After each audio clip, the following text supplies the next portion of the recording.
whether we win the game or lose the game, there's plenty to learn from, plenty of plays we'd love to have back, in probably all three phases. So we're going to do what we always do. Look at the tape, find a way to, tweak a couple things to find a way to be better, play for each other, and continue to go out and play. That's the best part about this team. Whether we beat a team by 30 or we lose by 1 on a last-second play, this team's as steady as it gets. So I'm proud to be a part of it, proud of the effort that we had together today.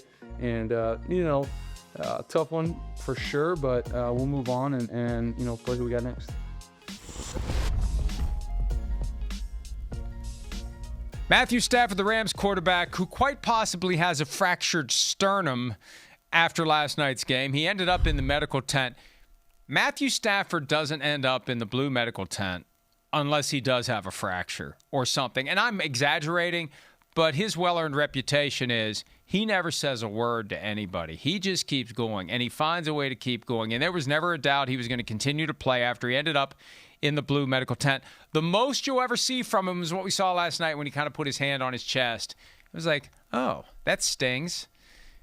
And who knows? You never know. He's had injuries that I think he hasn't told his teams about over the years. He's the guy, my first Sunday ever at NBC, November of 2009, Lions against the Browns. He had like a broken collarbone. He fought his way away from the trainers, came out for a 2-point conversion to win the game with a left shoulder that was, I think he had a broken collarbone. So there were shots of him last night. It was great camera work from Prime Video. They had the shot into the huddle of his face. It just gives you an idea, like, as he's calling the play and the confidence he's trying to exude to his teammates. Like, those couple of shots made me think they're going to win this game. He's just, like, they're going to drive right down the field and do what they have to do. Amid that storm, and it's so loud, and it's like that was when he was, like, trying to motion to the sideline. They didn't know what was going on, and once he slipped into that mode, he just takes over. That's what a field general does, and that's what Matthew Stafford has been doing. And I felt bad for him and the Rams because they fought their asses off. They had a great performance, but hey, last Thursday night, the Buccaneers blew a 14-point lead in the fourth quarter. Last night, the Rams do them 2 points better and blow the 16-point lead. And it's amazing how quickly it happened. And that's the thing. You can have a great game wire to wire. You slip into a little funk at the worst possible time, you open the door. 30 to 14, and this is the Madden impact on today's football players. Sims and I talk about it all the time. It's not 16 points, it's 2. It's 2 scores. That's it. Right. Score once, 2-pointer, get the ball back, score again, 2-pointer, tie game. I just want to say, you're just back to Stafford briefly, your comments on him on the money about Matthew Stafford.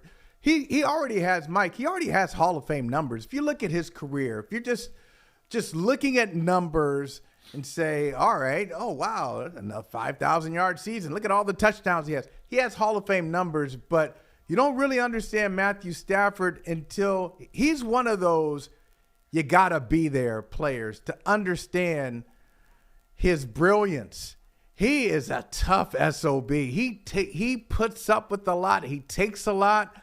He is able to absorb and endure a lot of hits that would send a lot of quarterbacks out, not just for the game, but out for several weeks.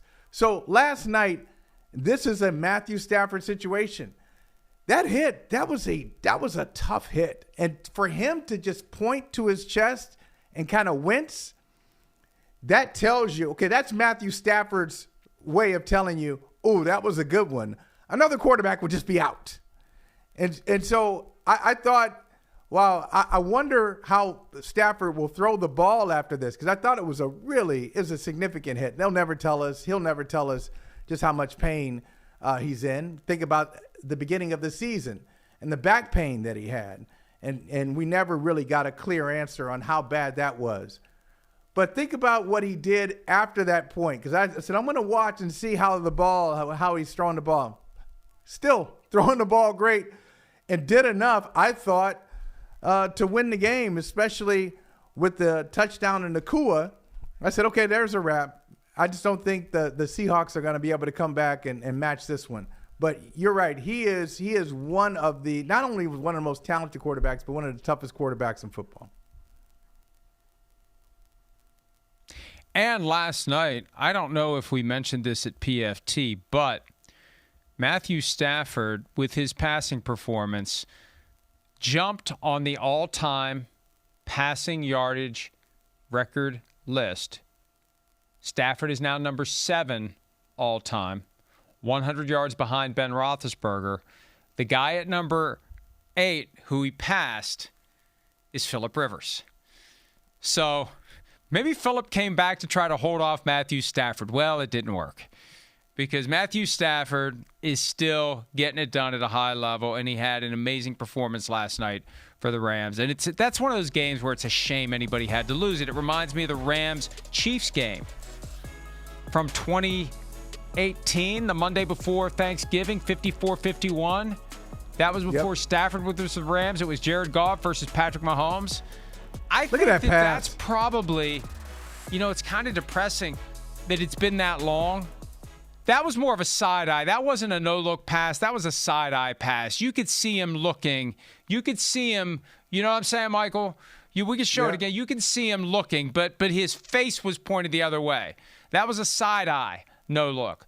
But I really do think, I hadn't thought about this, last night's game was probably the most exciting regular season game since that Rams-Chiefs game that was supposed to be played in Mexico City and got relocated to the Coliseum, I think, or to SoFi. I think it was it before SoFi was open?